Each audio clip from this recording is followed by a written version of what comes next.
মৰমৰ ছাত্ৰ-ছাত্ৰীসকল, তোমালোকৰ মাজৰে কোনোবা এজনে প্ৰাক স্বাধীনতাৰ কালত ভাৰতৰ অৰ্থনীতিৰ অৱস্থা সম্পৰ্কে আলোচনা কৰা discuss the condition of Indian economy on the eve of ইণ্ডিপেণ্ডেঞ্চৰ ওপৰত ষ্টাডি মেটেৰিয়েলটো বিচাৰিছিলা। গতিকে কুৱেশ্যন আকাৰে কুৱেশ্যনৰ এনচাৰৰ যিখিনি ষ্টাডি মেটেৰিয়েল হ'ব সেইখিনি মই তোমালোকক দি দিছোঁ, তোমালোকে চাই ল'বা।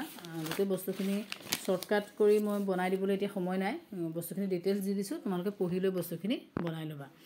এতিয়া চোৱা, প্ৰাক স্বাধীনতাৰ আমোলাত ভাৰতীয় অৰ্থনীতিৰ এটা অৱলোকন বুলি ক'লে Indian economy on the eve of independence বুলি ক'লে আমি প্ৰথমে আৰম্ভণিটো অকণমান এনেকৈ লিখিব লাগিব যে সাম্প্ৰতিক কালৰ ভাৰতীয় অৰ্থনৈতিক অৱস্থাটো এদিনতে সৃষ্টি হোৱা নাই।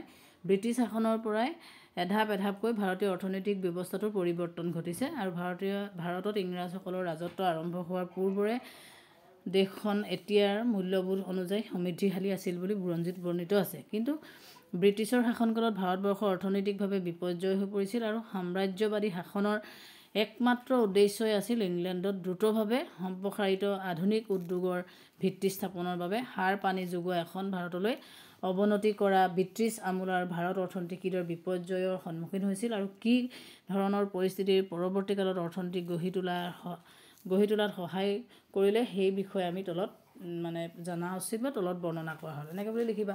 এতিয়া উপনিৱেশিকবাদ শাসনত কালত নিম্ন স্তৰৰ অৰ্থনৈতিক অৱস্থা, আমাৰ যিটো উপনিৱেশ ইংৰাজসকলৰ আগমনৰ আগতে ভাৰতৰ অৱস্থা বিৰাজ কৰিছিল। বেছিভাগ লোকে কৃষিৰ লগত জড়িত হৈ আছিল, তেওঁলোকৰ অৰ্থনৈতিক অৱস্থাটো খুব নিম্ন পৰ্যায়ৰ আছিল। এই কথাখিনি ধুনীয়াকৈ ইয়াত দিয়া আছে, পঢ়ি ল'বা, পঢ়ি লৈ নিজেই সাজি পাৰি কিন্তু লিখিব পাৰিবা, ইমান জটিল বিষয় নহয় আৰু জানিবলগীয়াও কথা। যদি কাৰোবাক ইংলিছ মিডিয়ামত লাগে তোমালোকে ট্ৰেঞ্চলেট কৰি ল'বা, ইংলিছত লৈ ল'বা, মই অসমীয়াতে এতিয়া দি দিছোঁ। তাৰপাছত কৃষি খণ্ডৰ ছেক্টৰৰ অৱদানৰ কথা আহিছে যে ব্ৰিটিছ ৰাজত্বৰ কালত ভাৰতৰ অৰ্থনীতি মূলতঃ কৃষি প্ৰধানেই আছিল আৰু দেশখনৰ মুঠ জনসংখ্যাৰ প্ৰায় 85% লোকে বিশেষকৈ গ্ৰামাঞ্চলত বসবাস কৰিছিল। আৰু চৰকাৰৰ যিটো উপনিৱেশিক চৰকাৰ সৃষ্টি কৰাৰ ক্ষেত্ৰত ভূমি স্বত্বৰ বিভিন্ন ব্যৱস্থা আছিল। জমিদাৰী প্ৰথা, মহলবাৰী প্ৰথা, ৰায়তৰী প্ৰথা, এই প্ৰথাবোৰ তেতিয়া কৃষি ব্যৱস্থাত প্ৰচলিত আছিল। এইখিনি কথা অলপ চমুকৈ তোমালোকে লিখি দিবা। তাৰপাছত উদ্যোগ খণ্ডৰ ইণ্ডাষ্ট্ৰিয়েল ছেক্টৰৰ অৱস্থা কেনেকুৱা আছিল। ঔদ্যোগিক শাসনৰ অধীনত ভাৰতবৰ্ষই কৃষি আৰু নিৰ্মাণ খণ্ডসমূহৰ দৰেই সুস্থ ঔদ্যোগিক ভেটি গঢ়ি তুলিব নোৱাৰে আৰু দেশখনৰ বিশ্ববিখ্যাত হস্তশিল্পৰ উদ্যোগসমূহৰ পৰা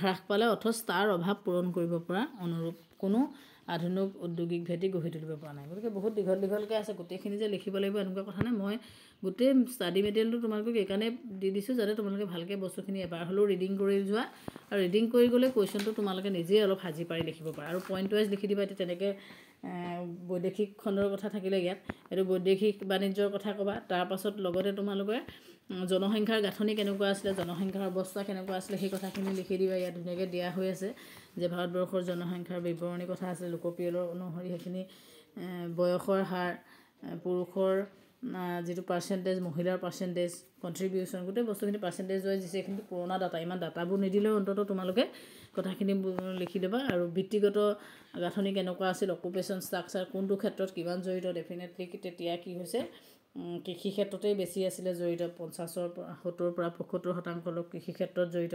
সেৱা ক্ষেত্ৰত 10% লোক জড়িত আছিলে, 15% বা 20% লোক তোমালোকৰ কি হয় নিৰ্মাণ কাৰ্যত জড়িত হৈ আছিলে। এই কথাখিনি তোমালোকৰ ইয়াত ধুনীয়াকৈ দিয়া হৈছে, সেই বস্তুকে থুলমূলকৈ লিখিবা। আন্তঃগাঁথনি কেনেকুৱা আছিলে, আন্তঃগাঁথনি মানে আমাৰ কি হয় যোগাযোগ ব্যৱস্থা, ৰেল পৰিবহণ, জল পৰিবহণ, ডাক ব্যৱস্থা, এই গোটেই বস্তুখিনি যোগাযোগ ব্যৱস্থাত পৰে, তাক আমি আন্তঃগাঁথনি বুলি কোৱা হয়। একেলগে ইনফ্ৰাষ্ট্ৰাকচাৰ, সেই ইনফ্ৰাষ্ট্ৰাকচাৰ গাঁথনি কেনেকুৱা আছিলে সেই কথাখিনি তোমালোকক দিয়া হৈছে।